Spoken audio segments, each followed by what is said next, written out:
thank you, Mr. Ambassador, and thanks everyone who's here. I'm gonna go ahead and just make this real quick. I mean, all of us have very interesting experience right now in terms of finance, economics during this crisis. Obviously, I want to start with how this has affected us, Sierra Leoneans in the diaspora.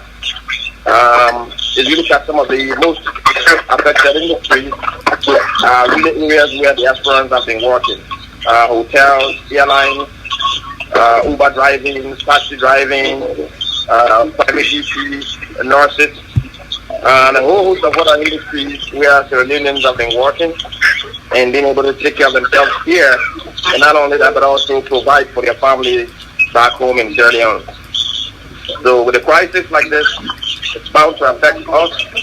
I think we know that the source of money and earnings are now under distress, and some of the challenges will result into very it will start to affect others back home as well. Like I was saying, we're looking at how this is going to affect us. I mean, I was explaining some of the industries that have been affected, mostly where Africans and Sierra Leone immigrants and African immigrants work. And during this period, a lot of people are not going to be receiving paychecks, and we know that.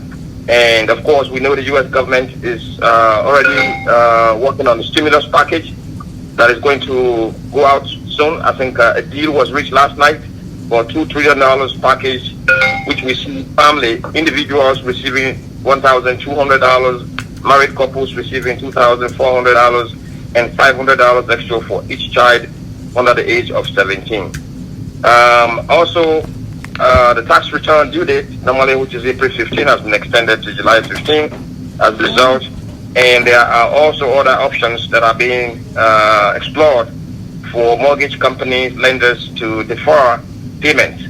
So that's really how the financial aspect that apply to us here in the diaspora, and how some of those relief are going to come to alleviate some of the stress that's going to be caused by the crisis and the stay home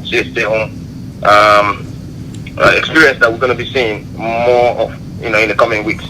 So what is Sierra Leone government doing? Because a lot of people have been asking, what is Sierra Leone government doing to relieve Sierra Leone as well? I mean, we know monies are not going to be coming in through remittances. A lot of businesses have slowed down in the country as well. But one thing the government is trying to do is to make sure that importation of basic necessities, goods, are in place, and that can continue even in crisis or lockdowns. So the government has the Bank of Sierra Leone, the bank governor issued a release recently where they have made 500 billion Leone credit facility through the commercial banking sector to facilitate procurement and distribution of food items and other necessary commodities that will be needed during these difficult times.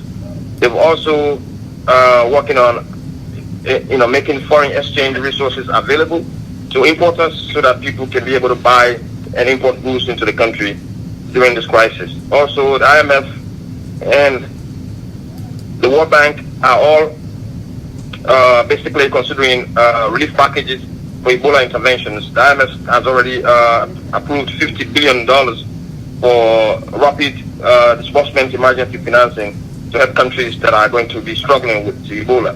And now, currently, we know there's no case in Sierra Leone, but we know a lot of measures have been put in place by the government, and a lot of this is going to cost financial burden on the government as well. And we've already begun to see allocations of emergency budgets to finance some of the early interventions through the Ministry of Health and other outfits that have been put together to fight the corona should one arrive in Sierra Leone. As we speak right now, there's no case in Sierra Leone, and Sierra Leone is one of 8 countries in the entire of Africa that has not reported any case right now. So we have been very lucky, and I really want to give the credit to both the government and also the people of Sierra Leone in general.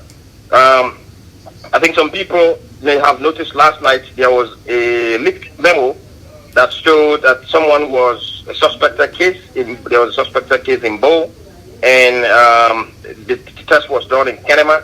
We were told that test came in negative, and there was a bit of panic last night in the country. But to just say how people are prepared, I spoke to someone in Bo, and they were telling us that in fact the moment that information went out in less than an hour, that entire community where the patient, quite unfortunately, that patient's private information was put in that internal memo that was leaked.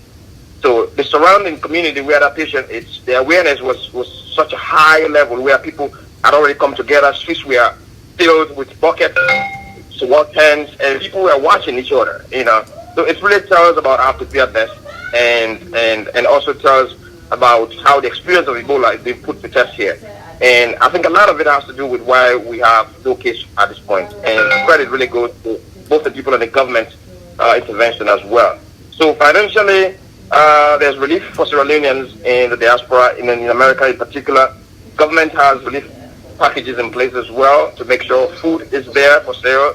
Basic necessities are going to be available during this crisis.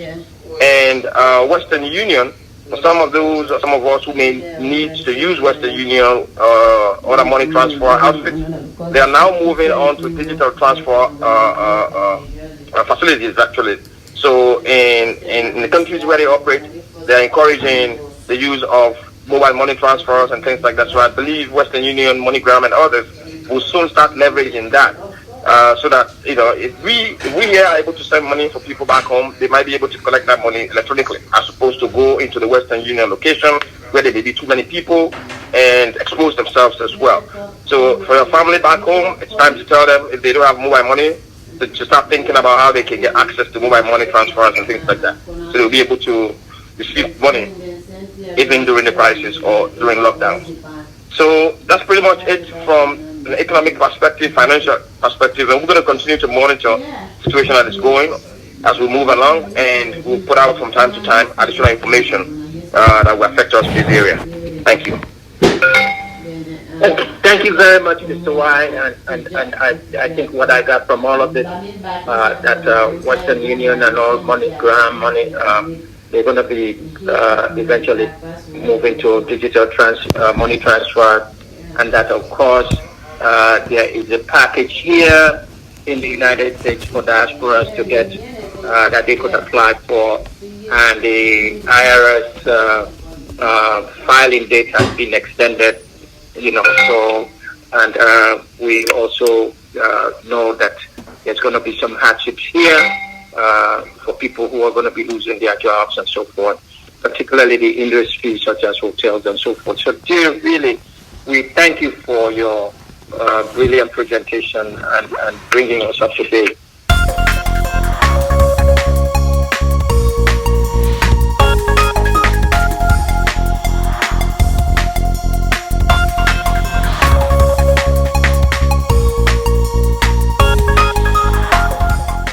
Thank you for watching. Please don't forget to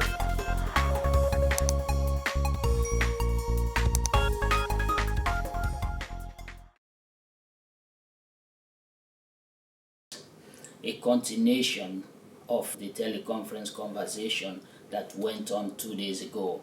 A professor from Columbia University and Mr. Mustapha Y is going to address the economic and financial impact of the COVID-19 pandemic worldwide.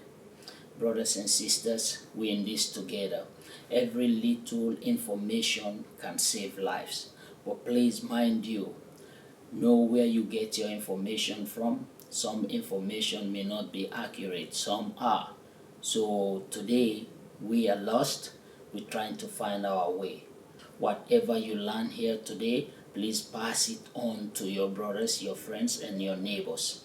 This is AFTV North America. We'll be coming with a lot of good information about how to prevent yourself from catching this virus and how you can survive.